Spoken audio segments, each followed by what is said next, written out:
Noon, July 28, 1945. Kure Harbor. The light cruiser Oyodo is listing. Counter-flooding has failed. The men who might have corrected it are already dead or wounded or gone. The order to abandon ship comes late. Too late. At approximately noon on a Tuesday in late July, the flagship of the Imperial Japanese Combined Fleet rolls onto her side in the shallow water of Kure Harbor.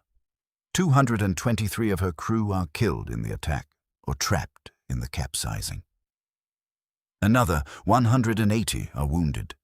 The Combined Fleet's flag goes into the mud. It happens in daylight, in sight of the shore, in the harbor where the ship was built, 10 miles southeast of Hiroshima, in the shadow of the greatest naval arsenal Japan ever raised. There is no enemy surface ship within 100 miles. There is no enemy submarine in these waters. The aircraft that did this are already turning south, back toward the carriers that launched them, leaving behind a harbor full of smoke and listing steel. And the Combined Fleet flagship lies on her side in the mud. What did Tokyo say when this happened? What does a nation say? What can it say when its last great fleet dies not at sea, not in battle, but at anchor in the harbor it was built to protect? To answer that question, we have to understand what was in that harbor, what those ships were, where they had been, and what it cost, on both sides, to destroy what everyone already knew was already dead. Kure sits near the western tip of Honshu on the sheltered water of the inland sea, a body of landlocked water hemmed in by Honshu, Shikoku, and Kyushu, shallow in places, threaded with islands. The Japanese had been building warships here since the 1890s. By the time the Pacific War began, it was the mightiest naval arsenal in Asia. 4 major shipyards, steel and weapons production, repair facilities capable of handling anything the Navy could put in the water. It was at Kure that the battleship Nagato was launched in 1920. It was at Kure that the Yamato, 65,000 tons, the largest battleship ever built, was floated out in 1941. The inland sea was supposed to protect the fleet. It was effectively sealed against the American submarines that had spent 3 years strangling Japan's maritime supply lines. The fleet retreated here because here, at least, the submarines couldn't follow. The same shallow water that kept the submarines out would keep the ships from sinking beneath the surface. They would die in sight of the shore, in sight of the hills, in sight of the families of the men who served in them. By July 1945, the ships at Kure cannot move. Not because they are damaged. Not yet, but because Japan has no fuel oil to move them. They sit at anchor or moored alongside stone quays, their crews manning anti-aircraft guns because there is nothing else left for sailors to do. They are being used in the clearest possible terms as stationary gun platforms, armed batteries that happen to be shaped like warships. What was in that harbor is worth saying plainly because the ships are not incidental to this story. They are the story. There was Haruna, a battleship that had been at Pearl Harbor on December 7th, 1941, and at Midway 6 months later, and at the Philippine Sea and at Leyte Gulf. She had survived everything the Pacific War could throw at a warship and come home to serve as an anti-aircraft battery in her own harbor, assigned to a fixed position at the pier where she was moored. There were Isa and Hyuga, sisters, both veterans of the pre-war fleet, rebuilt at enormous expense with aft flight decks designed to carry aircraft at precisely the moment Japan was running out of aircraft. Their hybrid silhouettes were unlike anything else in any navy. Half battleship, half carrier, the flight decks stripped bare. They were rebuilt to solve a problem that had already solved itself in the worst possible way. Then Amagi, an Unryu-class fleet carrier, 17,000 tons, launched in 1944, completed in August of that year. She had never once flown aircraft in combat. Completed too late, the Empire had run out of the aviators who might have flown from her deck. And tone. a heavy cruiser whose battle history reads like a register of every major engagement in the Pacific War. Pearl Harbor, Midway, the Solomons, the Philippine Sea, Leyte Gulf. Naval historians would argue for decades about the delay of Tone's scout plane at Midway, a few hours that may have changed the course of the battle. Now she sits at anchor in the mud, and there was Oyodo, only 2 years old, a light cruiser, most recently the flagship of Vice Admiral Jisaburo Ozawa's combined fleet during the Battle of Leyte Gulf. Ozawa had commanded the carrier force that sailed to that battle with empty flight decks, serving as a deliberate decoy, drawing the Americans north while the surface fleet came from the south. He knew the role he was playing and played it anyway. Now his former flagship sits in Kure Harbor, the combined fleet flag still flying, while Ozawa himself works from a headquarters ashore. There are no longer enough ships to justify a seaborne command. Then there was Iwate, armored cruiser, commissioned in 1901, 44 years old. A veteran of the Russo-Japanese War of 1904 and 1905, she had fought the Tsarist fleet at Tsushima. She had been at sea when the Wright brothers were still building bicycles. In July 1945, she is the oldest warship in the Imperial Japanese Navy, moored in Kure Harbor, her crew at their guns. This was what was in the harbor. This was what Tokyo could not protect, could not fuel, could not move. And this was what the Americans were coming to finish.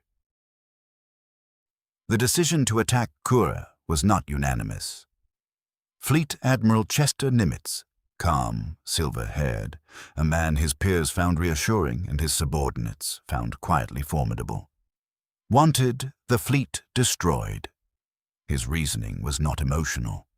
His operational log noted in July that Kure was the preferred post-war base from which to control the inland sea, that the harbor itself, once cleared, would anchor occupation planning in 1946.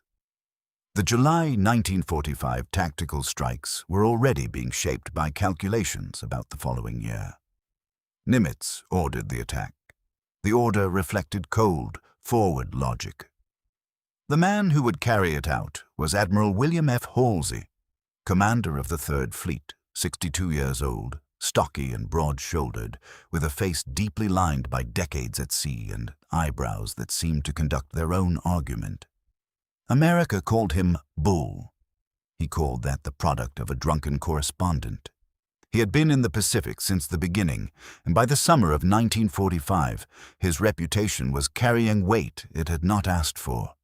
His aggressive instincts had served brilliantly in the South Pacific in 1942. They had served him less well at Leyte Gulf, where he had chased a Japanese decoy fleet north and left the landings exposed. Months later, he had maneuvered directly into a typhoon and lost 3 destroyers. By July 1945, Halsey wanted something clean. He would write later that by sunset on July 28th, the Japanese Navy had ceased to exist. That sentence had been composing itself in his mind for some time. The dissenting voice belonged to Vice Admiral John S. McCain, slew to everyone who served with him, gaunt and weathered, flying his flag from the carrier USS Shangri-La. McCain and his staff believed the Japanese fleet presented only a minor threat. The ships at Kure couldn't be fueled. They couldn't sortie. They weren't going anywhere. He wanted the air strength directed elsewhere. Nimitz ordered the strikes anyway. Halsey executed them. McCain executed them too, professionally from his flagship, without a word of public dissent.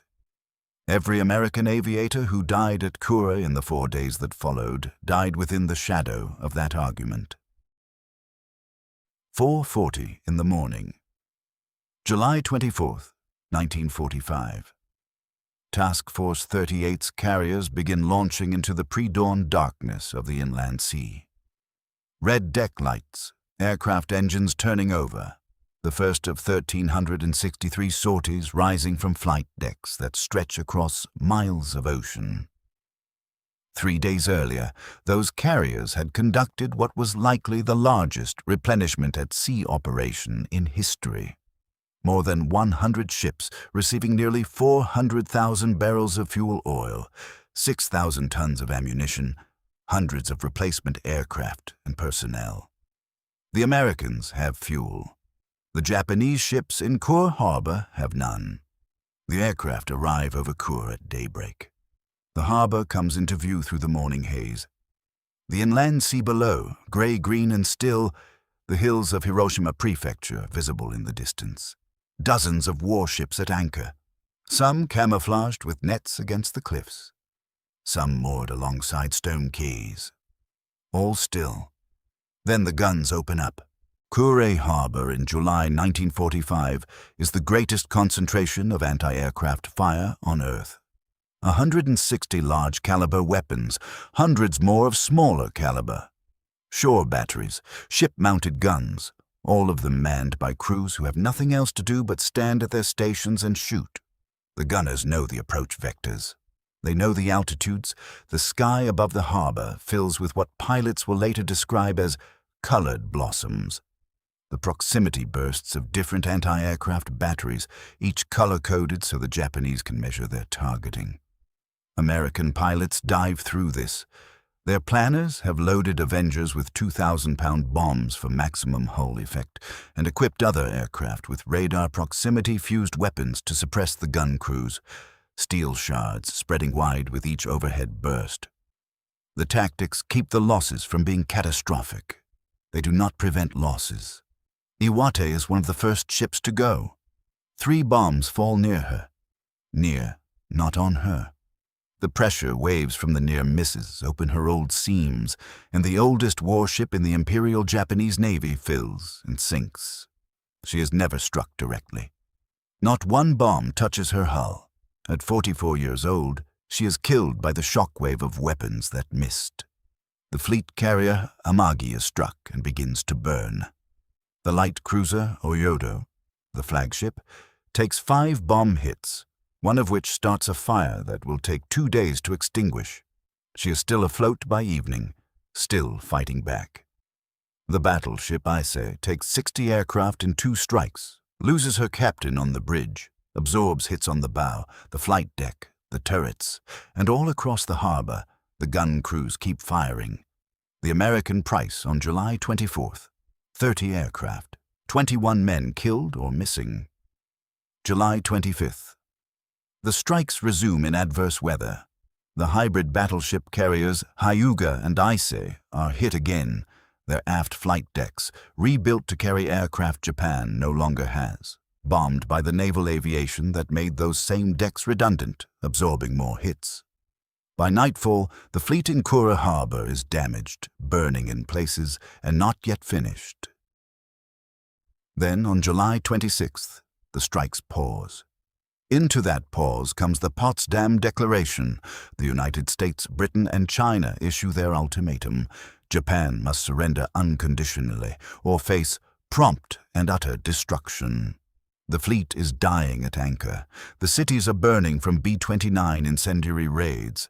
The harbor at Kure is 10 miles from Hiroshima, and on a clear day the hills of Hiroshima Prefecture are visible from the water. The declaration hangs over all of it.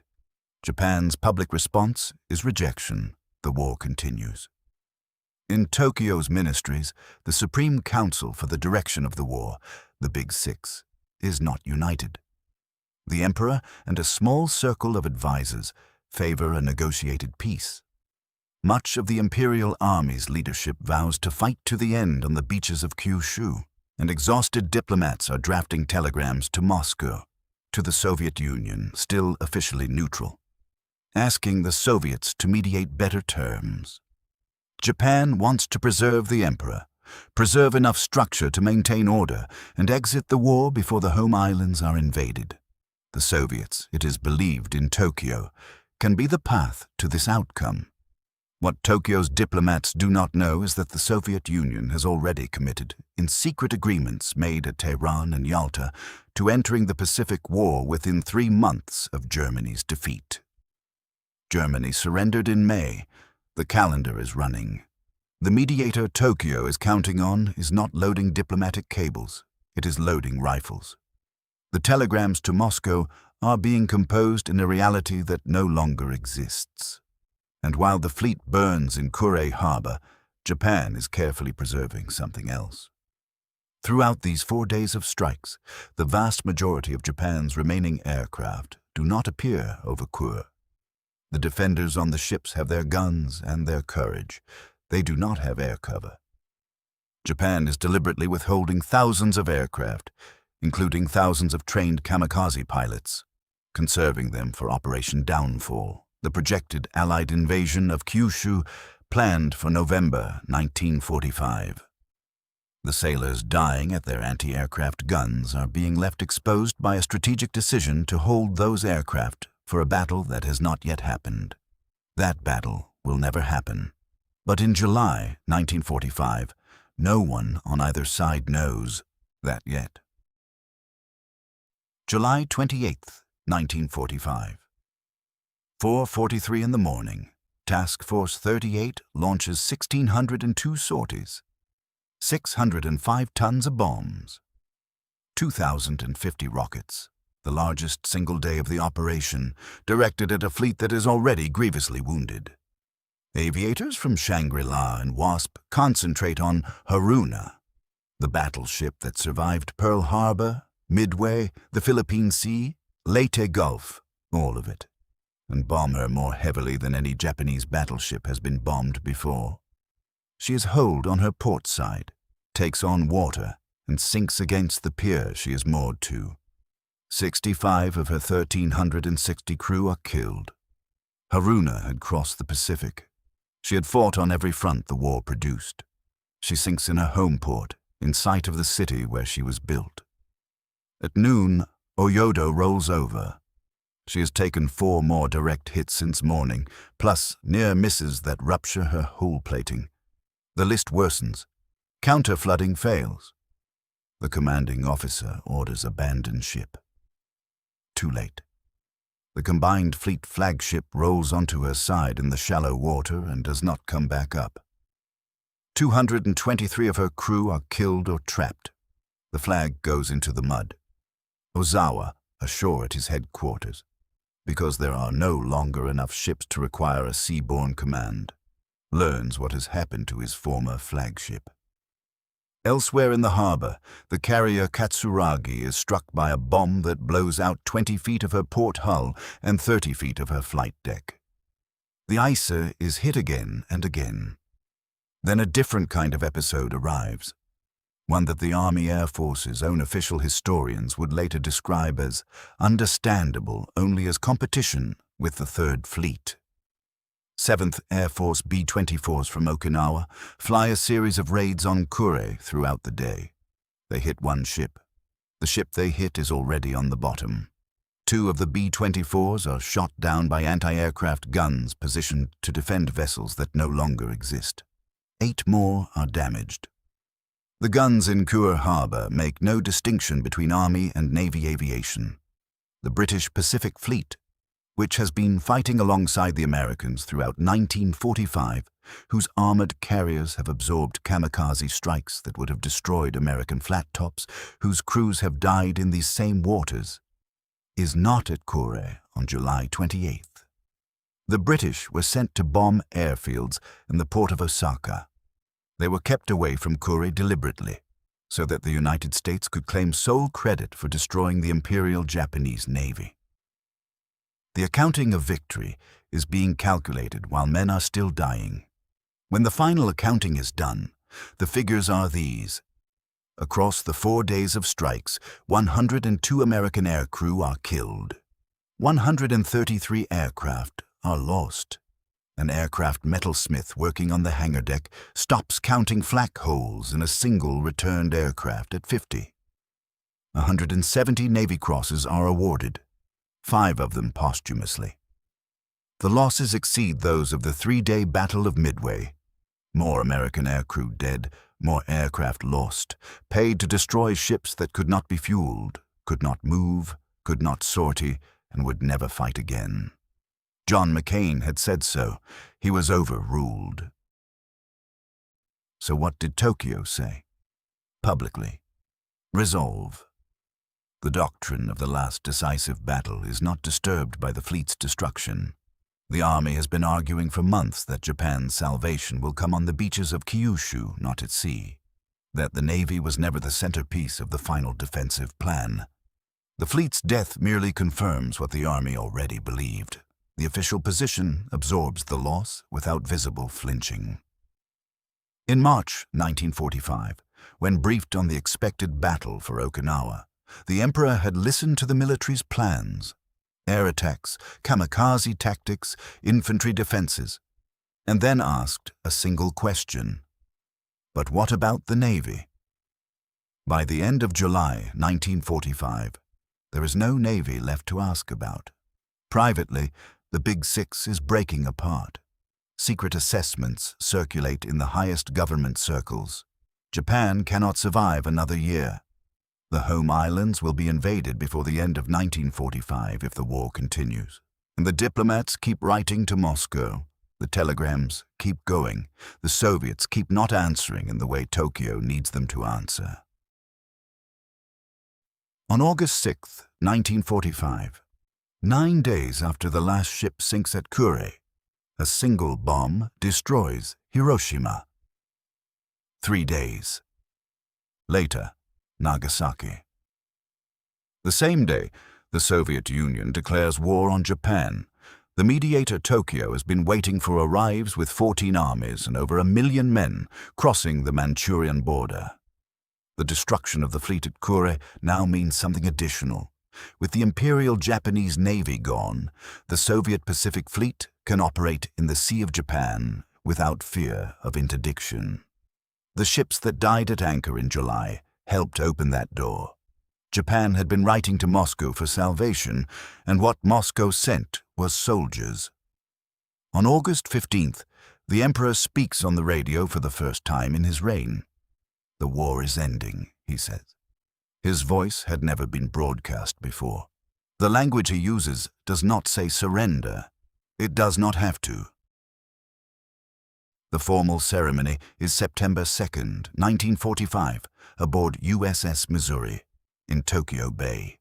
General Anami, who had vowed to fight to the last man on the beaches of Kyushu, is already dead by his own hand. Umezu and Togo will die in prison. The Big Six, which had performed unity while privately fracturing, comes to its end in different ways. John McCain does not live to see the post-war world. He dies on September 6th, 4 days after the surrender ceremony, his heart giving out in the weeks after the conclusion of everything he had fought for. His flagship, Shangri-La, is already turning toward home. He never sees the harbor he helped empty. In Tokyo Bay on September 2nd, one Japanese warship rides at anchor. She is the Nagato, the only Japanese capital ship to survive the strikes at Kure, protected by her distance at Yokosuka. She is Yamamoto's flagship. The ship from whose bridge the order was transmitted to attack Pearl Harbor on December 7th, 1941. She survived the war that order began. Damaged, stripped of most of her crew, she rides at anchor in the bay while the ceremony proceeds. The last of 12 battleships, a witness to the conclusion of everything she was part of beginning. She will be towed to Bikini Atoll in 1946 to serve as a target in the American atomic bomb tests. She survives the first test and the second, and finally sinks on July 29th, 1946. 1 year and 1 day after the strikes that destroyed everything around her. The fleet that began the war at Pearl Harbor ends at Bikini, on the wrong side of the weapon that finished everything. The wrecks at Kure stay where they fell through the autumn of 1945. American and Allied officers entering the harbor in September and October find them at various angles in the shallow water, capsized, resting on the bottom, still visible, some still faintly smoking in the September heat. The local population watches from the shore. The dock workers, the arsenal families, the fishermen, the rice workers, visible in the paddies on the hills above the harbor, looking out over the listing hulks in the still September air. The steel is eventually scrapped, recycled. It goes into the reconstruction of the country that built it. One detail has been waiting.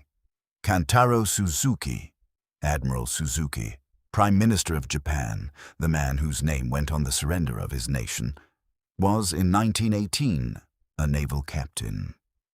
That year he commanded a port call to the United States. The ship he commanded was the armored cruiser Iwate. The Iwate, 44 years old, veteran of the Russo-Japanese War, sank at Kure in July 1945 from the pressure of bombs that never touched her. The man who surrendered Japan had once commanded a ship that America sank in the war he was surrendering. He had sailed that ship into an American harbor. He had shaken American hands. What did Tokyo say when its last fleet died at anchor? It said what exhausted governments say when they have no good options left. It performed defiance for the cameras and composed telegrams in private. It wrote to Moscow and waited for an answer that never came. Or rather, came in a form nobody wanted. It withheld its aircraft for a battle that would never happen and left its sailors to man their guns until the ships rolled over. It absorbed each loss into a doctrine that had already made peace with the fleet's extinction and watched the harbor fill with smoke, and called the smoke the proof of its resolve. And 9 days after the last ship went down, at 8:15 in the morning, the answer came. Not from Moscow, not from Washington, not from any telegram, but from above a city 10 miles from the harbor where the fleet had burned. After that, there was nothing left to say. The silence that followed was not resolve. It was the sound of a performance that had finally run out of stage.